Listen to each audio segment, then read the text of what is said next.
Bienvenue à tous, ça y est, c'est 18 h, le lancement de l'émission hebdomadaire Mon Quotidien TV.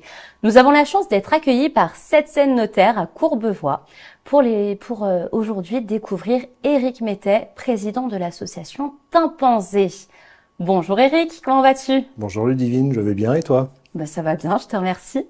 Alors, président de l'association Tympanzé, depuis quand est-ce que tu fais ça, dis-moi? Alors moi je suis président depuis 2019, mais l'association a été créée en 2013 avec Pierre Alessandri, j'étais cofondateur à l'époque, et on a repris complètement l'association en 2019. Après s'être posé la question, est-ce qu'on arrête, est-ce qu'on continue? On a gardé le nom Tympanzé et aujourd'hui c'est une association familiale, on va dire. Familiale, Oui. c'est-à-dire, explique-moi. Ma fille fait partie de l'association, mon épouse s'occupe de la communication, mon fils s'occupe des lumières et les petits-enfants participent au projet. Les petits-enfants aussi. Oui. C'est vrai qu'on les voit souvent sur les événements que tu organises, on a cette chance. Et ils mettent toujours la main à la pâte. Hein. Toujours. Ils imitent papy, comme on dit. Voilà. Bon, en tous les cas, Tympanzé, dis-nous un petit peu plus. On peut le dire, hein, je l'ai révélé, on parle d'art, de culture, de musique, mais quel est l'objectif premier de Tympanzé? Alors c'est déjà de donner du plaisir aux gens. Hein, on avait comme vocation à la base en 2013 de créer un campus musical. Ça n'a pas pu se faire entre 2013 et 2019. On a pu l'ouvrir en 2020 grâce à des artistes comme Robin Bastide et Jules Brosset, que tu connais bien. Bien sûr. Évidemment.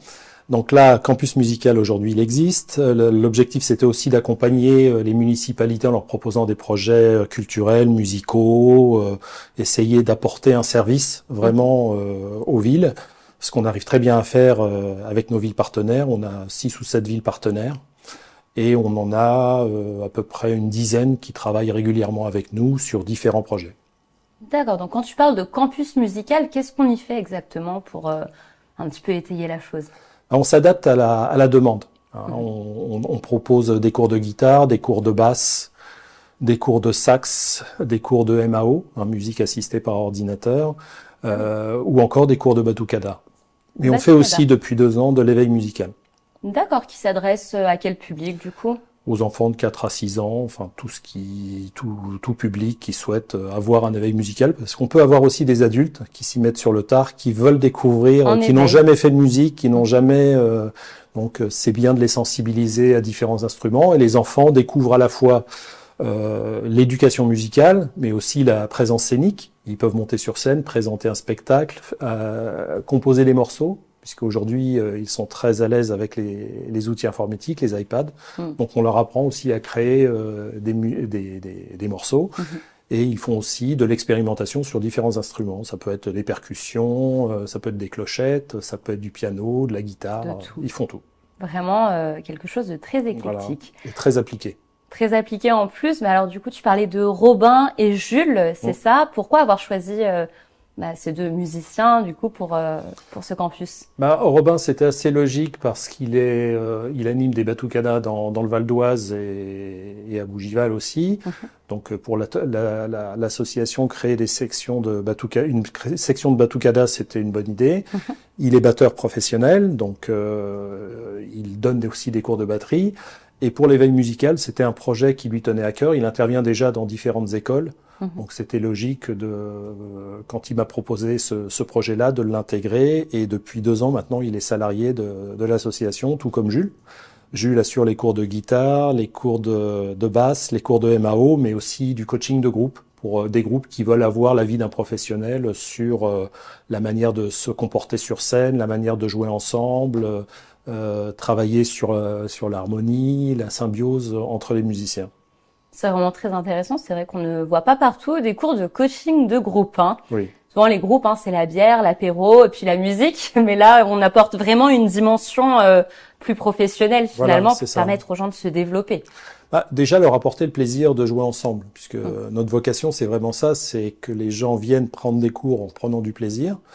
Et aussi accompagner des projets musicaux. On a produit il y a 2 ans maintenant un l'album de Benji Winterstein, qui a été vendu dans 18 pays. C'était le genre de projet qui n'était pas prévu, inscrit dans notre roadmap, mais quand un artiste nous appelle en disant on souhaiterait faire ça, l'idée c'est de l'accompagner jusqu'au bout.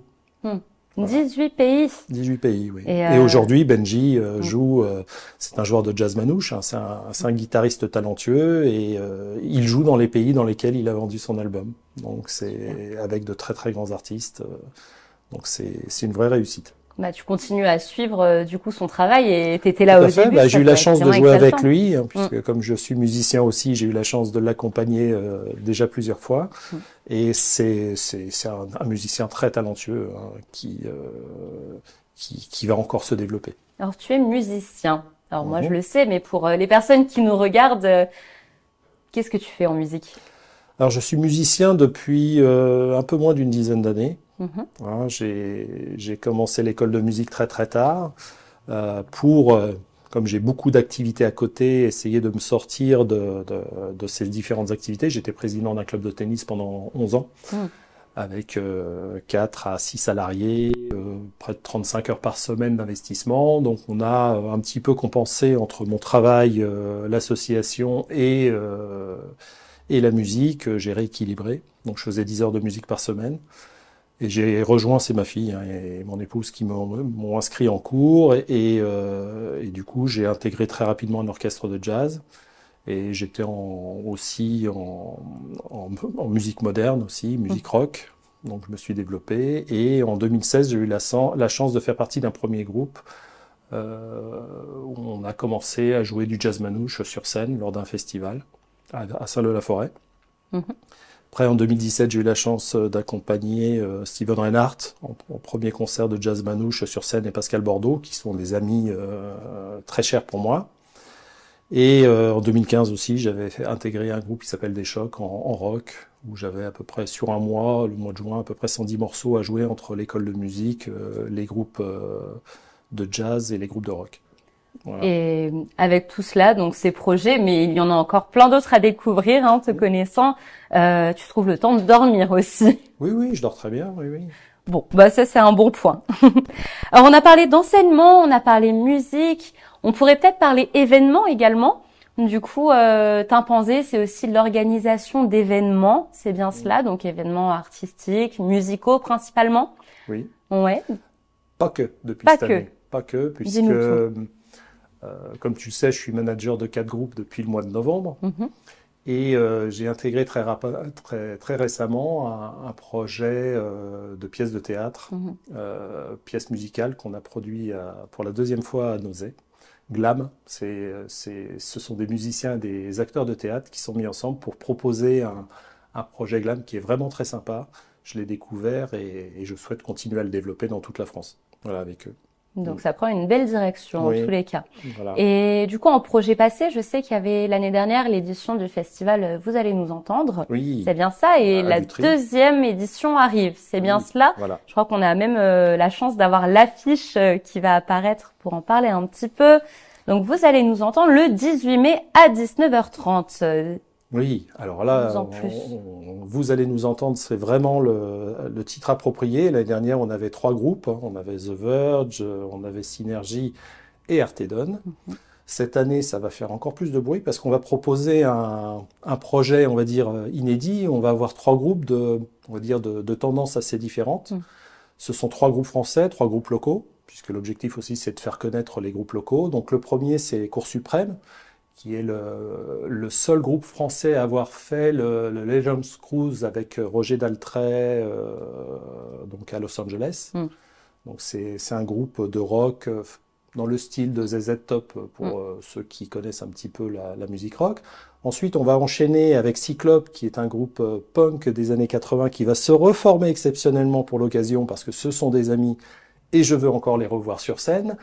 Donc du coup, Gérard Cousin, que tu connais bien, et Philippe et Didier Austruy, donc vont remonter sur scène exceptionnellement pour le 18 mai. C'est aussi les 10 ans de Timpanzé, donc je pense que ce festival, il était important pour nous, c'était vraiment d'avoir une symbolique sur des groupes qu'on aime bien. Et le troisième groupe, c'est ADX, donc là, on n'est plus dans le punk français, on est carrément dans le speed metal français. Donc c'est un groupe qui a 40 ans d'existence, qui a commencé avec Trust, donc qui est dans le même esprit. Et ils ont accepté de participer au festival avec nous. Donc on attend plus de 250 personnes, on espère pouvoir maintenir le festival, c'est important. Hein. Aujourd'hui, c'est très compliqué de mettre en place des animations sans subvention, puisqu'on a quelques subventions des villes, mais c'est toujours minime, voilà, c'est minime. On peut pas non plus financer tous les projets culturels, mais c'est important pour nous d'avoir du public. D'accord, donc tu parles de, en effet, l'ampleur du travail de monter un festival de cette ampleur avec 3 grandes têtes d'affiche tout de même que tu arrives à trouver dans ton entourage. Donc, tout à fait, ce sont tous des amis en fait. Ce sont tous des amis, d'accord. Ouais. Bah ça, tu es bien entouré, j'ai envie de dire. Et alors, quel a été ton parcours par rapport à ça? Comment tu es entré dans ce milieu de ces rencontres? Alors j'ai toujours été musicien quelque part dans l'âme, puisque j'ai commencé à être DJ aux alentours de 18 ans. J'avais une grosse frustration, c'est que je savais pas jouer d'instrument, j'ai pas eu d'éducation musicale. J'ai appris du piano par moi-même, j'ai appris la batterie avec mon oncle qui est décédé aujourd'hui quand j'avais 10 ans. Donc j'ai toujours baigné dans le milieu de la musique, et le fait d'entendre des morceaux, j'avais aussi un objectif à l'époque en tant que DJ, c'est d'essayer de se faire lever de la chaise la personne qui ne voulait pas danser dans la soirée.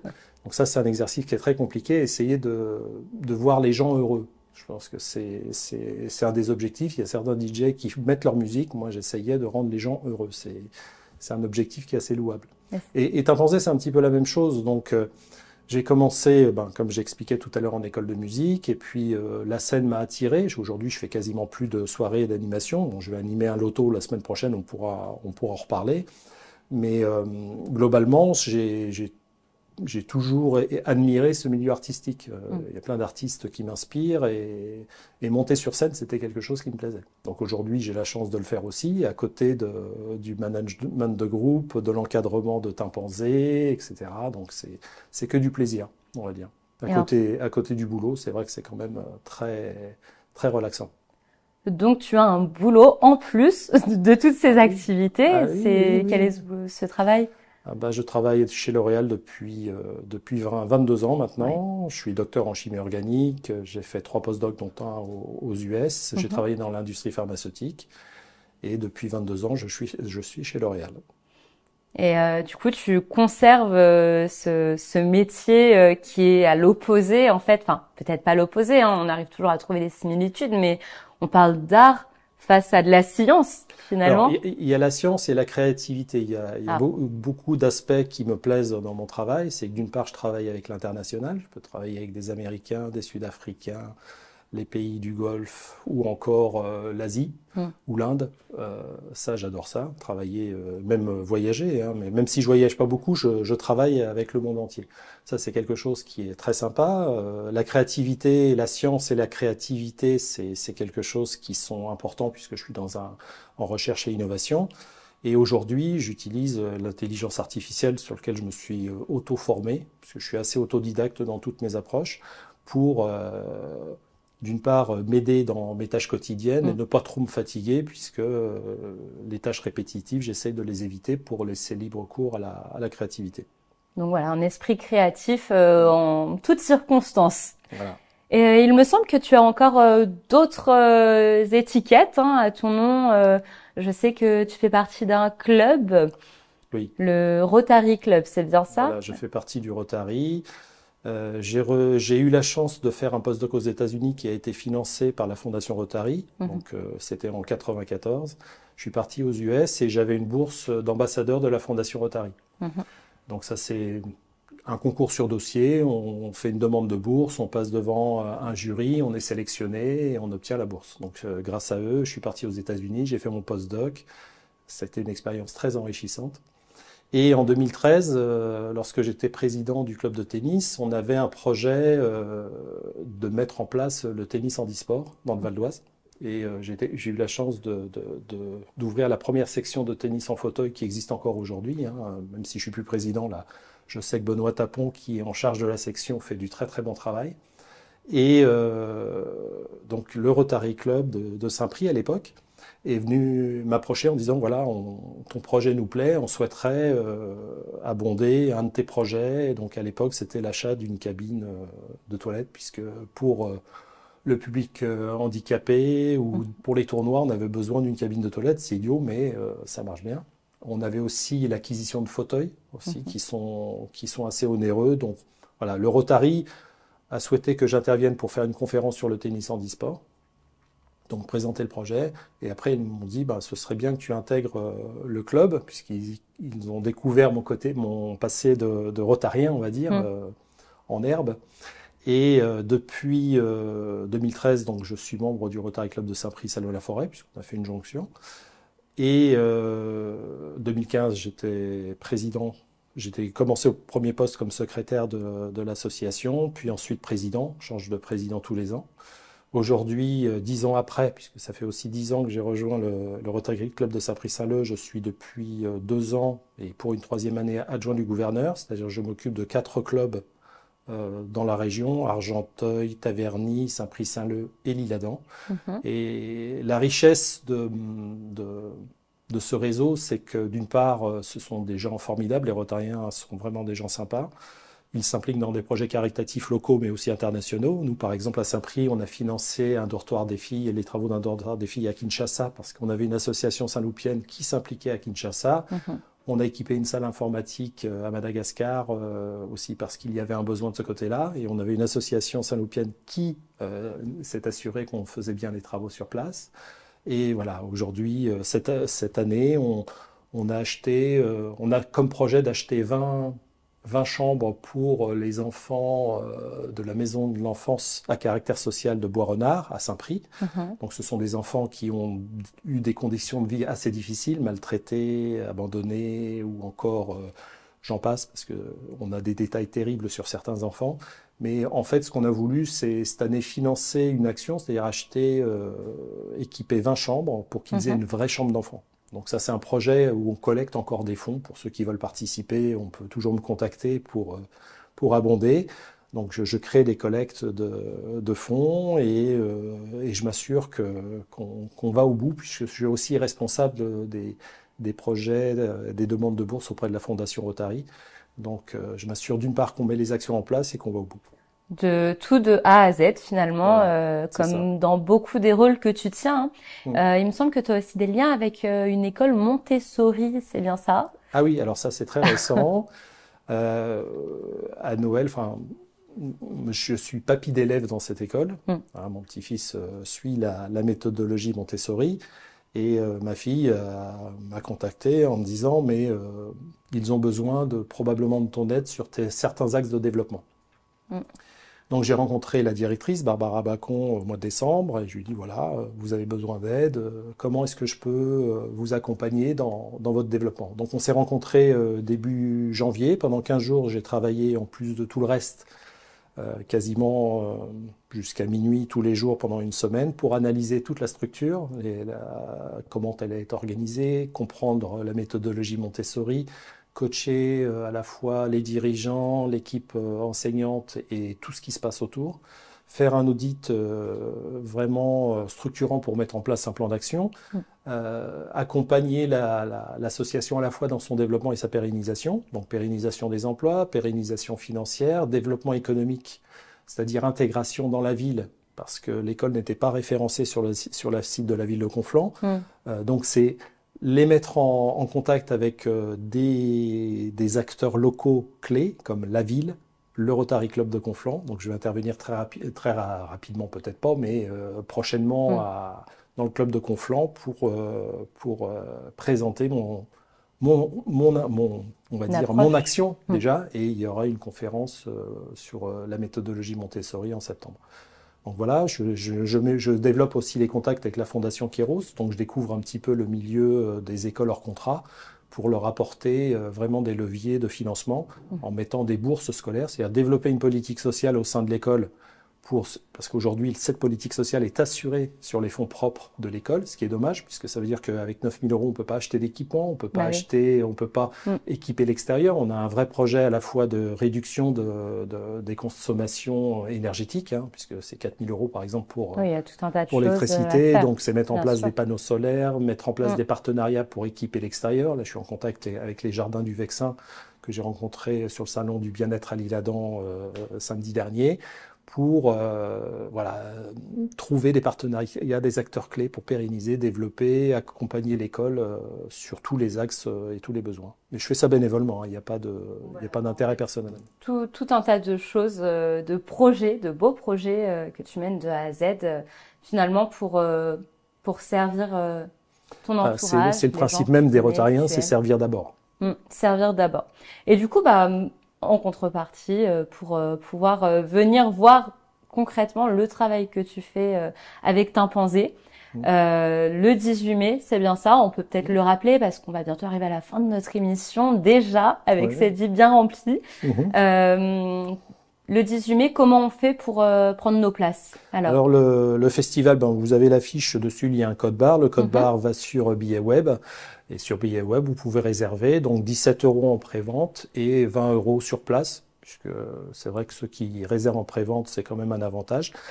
Moi, je conseille à tous ceux qui souhaitent participer au festival de pré-réserver parce que ça commence à bouger. On est à quasiment un mois de l'événement et je pense qu'il va pas falloir tarder. Les fans sont en train de se réveiller, on va dire, tranquillement mais sûrement. Et je pense qu'on va faire un sacré show. Donc ça s'adresse finalement à tous ceux qui aiment le rock, le métal.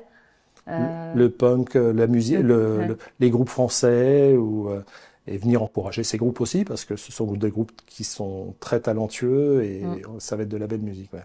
Totalement. Qu'est-ce qu'on peut te souhaiter pour la suite? Que du bonheur. Que du bonheur. On t'envoie plein de bonheur dans ce cas-là, Eric. On vous remercie tous d'avoir suivi Mon Quotidien TV. C'était Eric Mettet que vous pourrez retrouver le 18 mai.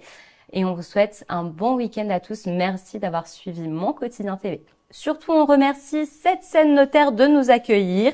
On remercie également Lou qui est au maquillage. On a Paul Denis qui est toujours notre stagiaire. On a Cyril à la réalisation et à tout cas mes Griffes Productions pour la production. À très bientôt sur Mon Quotidien TV.